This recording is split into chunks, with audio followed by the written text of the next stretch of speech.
Welcome back to the CXO Conversations. I'm here in Accra at the 3i Africa with my brother Jean Bosco Iyacu, the new CEO of Mojaloop. I say new because let's say that you are, few weeks in the job maybe? Very few weeks indeed. Yeah. Jean, welcome to the show. Thank you very much for having me, Matteo. It's Is a that your first pleasure. podcast? No, what am I fed? Yeah. Oh, okay. Yeah. Okay. But first with you. Certainly. That's great. So let's start as usual with a bit of intro about yourself. I know you for a couple of years already. I don't want to spoil where you were before, but you have built a lot in your career. So let's start by sharing some of it. Good. Quite an interesting journey I've been on.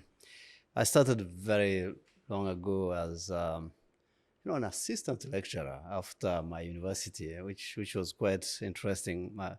One of my professors didn't want to try to retain me in the education sector, but I think I escaped at some point. Which faculty? Economics. Economics. So I was specializing in money and banking. Okay. So Nobody's perfect. Money and yeah, banking. exactly. So we are still talking about it, and the challenges are still there. So I hope we can advance and move the needle in this space. Then through that, I got an opportunity actually to go to South Africa for 2 years for a master's degree in the same field. Back, I thought, in fact, my heart was, because that's why I did money and banking. So my heart was in the financial sector. So I had to reconnect with that. One started with one large cooperative bank, Okay. which really gave me an opportunity to understand how low-income people, use access and use financial services. Then moved to a regional bank called KCB. At some point, banking can become boring at some point. So I felt I need to change. So I went into business development, Okay. supporting innovators, startups to put together ventures and scale them for 9 months. Then moved to development finance at Access to Finance Rwanda, where I've been for the last 12 years and 5 as CEO. Now transitioning to, zeroing in on instant, inclusive and interoperable payments and support this agenda across Africa, Asia, and other emerging countries. Thank you. So the Mojaloop has a fascinating missions, and I think that is thanks to the work that has been developed in the past years. Now the expression inclusive instant payment systems, it is something that becomes a topic that is not a topic like a strong pillar of a lot of conversations, notably in 3i as well as in IFF that we have just done. It seems like 3 years ago, but it was only a couple of months ago. And talk to us a little bit about why and why inclusive, because there are a lot of instant payment systems. Why the word inclusive is so important? I think I always talk about inclusivity as a human right. And we can't afford to remain into ecosystems that are excluding. Excluding who? Our brothers, our sisters, our parents. So we need to bring it home to that way and say, why should I actually enjoy these services while others are not? And we are all, human. And we need more choices in dealing with our lives, how all the challenges of our lives. And to me, payments in any transaction, in any, be it trade, be it, exchanging goods and services, the last mile is always a payment. And that payment, if it's not instant, if it's not inclusive, then that's really a blockage of economic development, but also access to basic goods and services that everyone needs. So I feel inclusivity is, as I said, it's a human right, and we need to push that. So having instant payments which are not inclusive cannot be tolerated. I think we should actually move to that level, and probably appreciate standards that require at some point that anyone who is developing a platform should think about inclusivity as they think about value that they're creating as well. Thank you.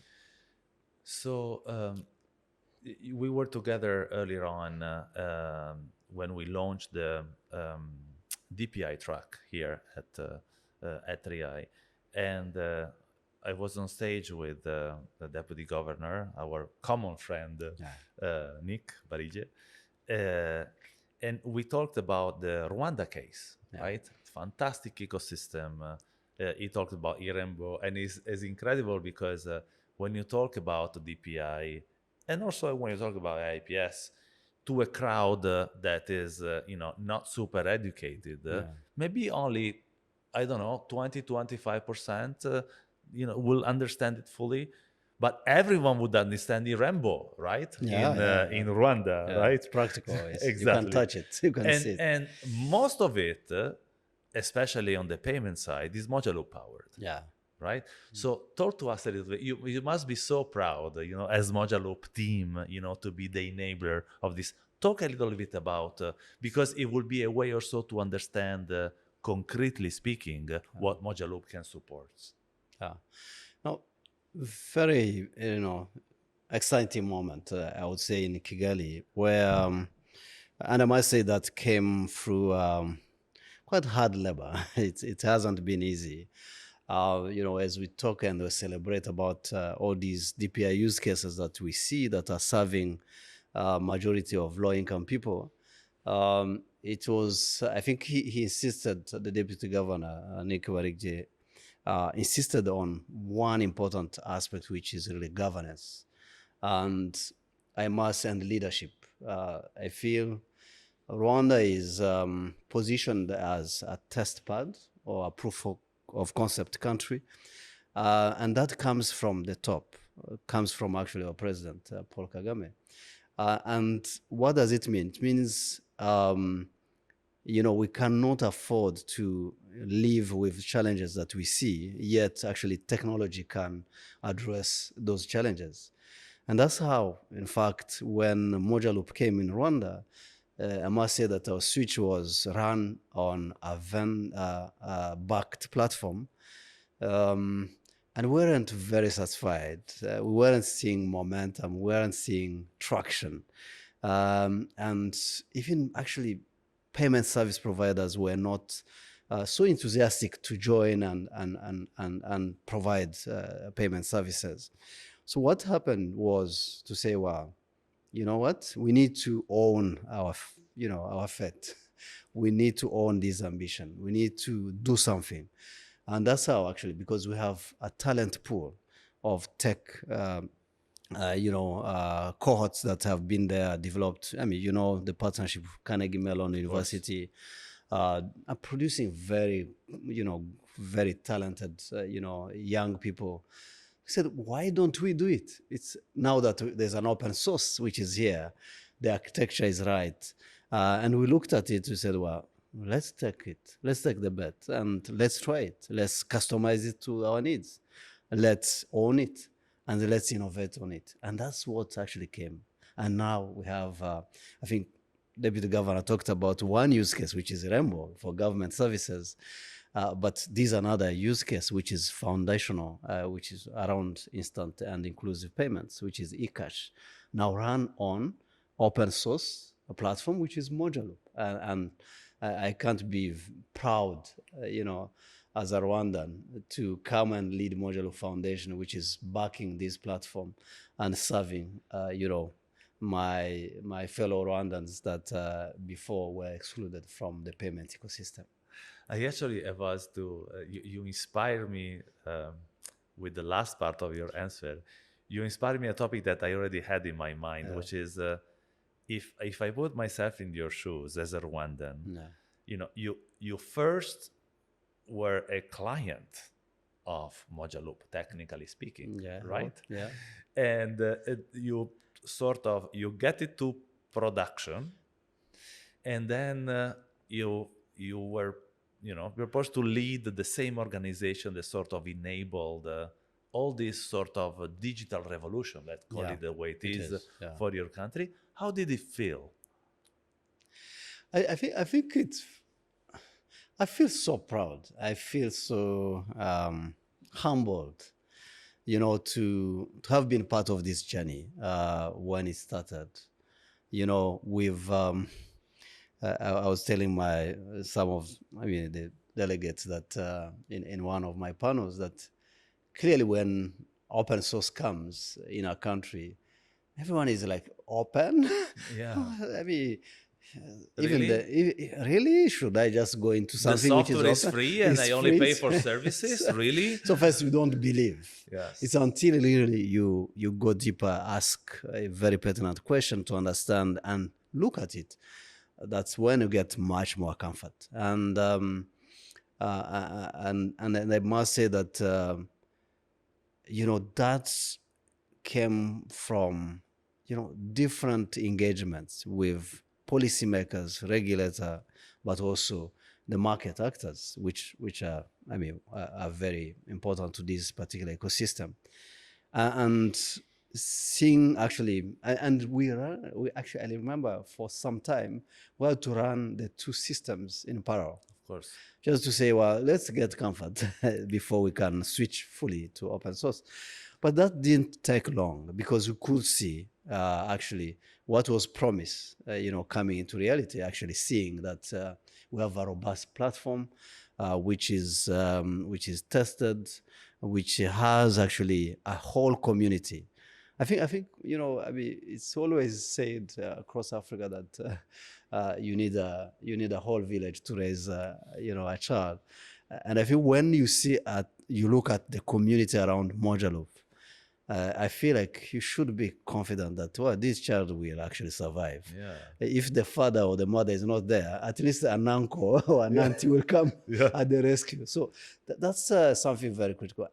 One last point, which is which brought enthusiasm into this world. When I was at the bank, and I want to share a personal story that's, to me, brought me to, the electronic digital payments. I was a banker. As a banker, I believed that anyone should have a bank account, including my mom. Yeah. Whenever I want to transact, I want to send any value, then it's easier because I transfer from the bank. Then I did it, and my mom opened, an account at a bank where I felt it was easy to transfer funds. And at some point, my mom was like, I don't want to receive money through the bank.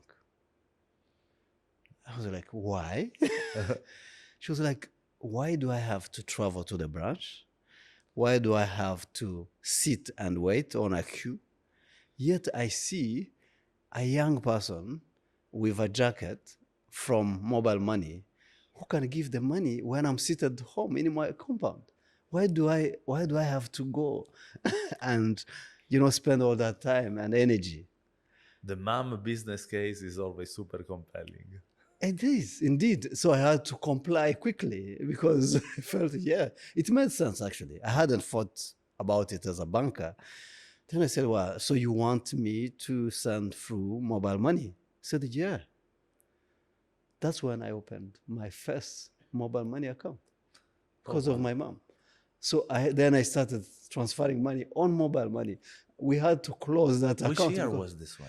It was around 20, I think 2010, 2011. That's when she Yeah. convinced me. So that's when I started with mobile money. And I've been using it. I no longer see cash in my pocket. Of course. So my mom pulled me into this space. So how you see how I'm attached to it. Absolutely. Yeah. It's funny because I have another thought as well. The one of the very first interviews, and I'm talking about 2009, that I gave about the fintech revolution, was how to explain fintech to my mom. Yeah. Okay. to my grandmother Yeah. actually, and I told grandma, you receive your pension every month, Yeah. and what you do is that you go to the post office, Mm. you queue indeed, they Yeah. give you cash, Yeah. then you take the cash, you go to the bank, and you Convert deposit in it. the bank. Yeah. So someone can rob you. Yeah. You're working with the cash. Yeah. You're waiting. Imagine if someone could simply send you an SMS saying Yes, your account has been credited. Yeah. And by the way, that was without mobile money, right? Yeah, Because exactly. you remember in Italy, No. we are like at the prehistory, compared with Africa I when know. we talk about mobile money, Yeah. right? So, Yeah. uh, and that was how to explain fintech to my grandma. So Which is I fantastic. exactly. Actually, I'm sure I'm she glad. got it. I'm glad that you're bringing like a family into Yeah. the picture. Yeah. Uh, Tell me about what in your head and strategy is going to happen beyond Rwanda. Okay, so there are Mojaloop is full of skilled and talented people, but you're not going to implement all the IIPS infrastructure by yourself in the 54 countries, No. which is, by the way, the objective Yeah. that we collectively share because we GFTN are also a partner of the Gates Foundation. Yeah. Is a firm objective that we gave to ourselves and we are shared, a very noble one. Yeah.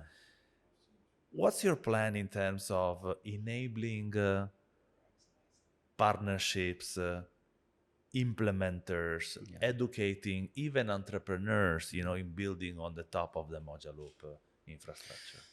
It's a very interesting question and very well thought. Indeed, I think Mojaloop has a very ambitious vision. I mean, with all our sponsors, and I mean, mainly Gates Foundation, which has been very generous to us as a foundation.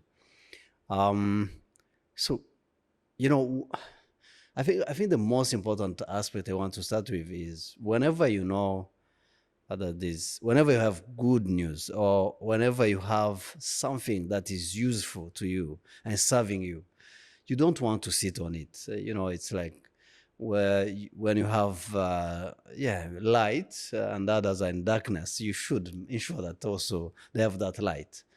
So I feel that's where we come from as a team. We have seen and we understand very well that instant and inclusive payments should be available across Africa, across other countries, Asia. And we must say that, yes, there are so many players in this ecosystem. And those players, I think we need to reach a point where it's not about a platform. It's more of, principles. It's about standards. It's about what, should be good standards for an inclusive instant payment ecosystem. And I think once we need really to articulate that appropriately to ensure that whoever is in this space understands we have a common language. Then, I think the growth will be exponential because we shall not be everywhere. But with all those, system integrators, adopters, early adopters that, also, sending that very positive word for us, I think that will be accelerated at a very high speed, which is very important. So I see it as, the intent is there. I think we just need to move from words to action. And most of the governments, especially across Africa, they want to trade together. They want to see payments moving across the borders. But the how to and the speed of implementation, I think that's what we need to focus on and support them to move that. I think that this is actually where, wrapping up, where the real challenge resides, right? Because of course, if there are two Mojaloop enabled inclusive instant payment systems in two different countries, that's very easy to connect. It's technology certainly is not a problem if the willingness on the, let's say, government and regulator side is in there. Probably what lucky us, there are many others, pursuing Yeah. this journey. Mm. I think that finding the right interoperability infrastructure Yeah. to be able to truly send instantly money from one country to another is the real challenge, right? Yeah, it is indeed, but I think there's a solution because first, I think what we need to say to every governor, to every policymaker in any country is, well, I mean, there are platforms. There's Mojaloop, which is a perfect, very robust platform. Some countries have taken it and they're using it, and it's working. And it's open source, has all these principles and standards of interoperability and inclusivity, quality, trust, and fraud, because it comes with Tazama, which Of is course. another very important platform that really you want to ensure people are trusted, protected. Now, if you can't take Mojaloop, I would say, can you take the principles around instant and inclusive interoperable payments ecosystems? Because if that's the case, then it's easier to interoperate. Yes, exactly. If you take them, whichever technology you take, we shall integrate easily. But the second layer that we are placing, that's the first step. The second step is we are working with actually regional bodies, COMESA, SADC, and others, East African community. We are saying, well, what if we place a layer at the community, at the regional level, and you can, as long as you integrate with it, then you're able to communicate to each other. But all these must follow those set of rules that actually ensure there's inclusivity, it's instant, but also interoperable and useful to your citizens.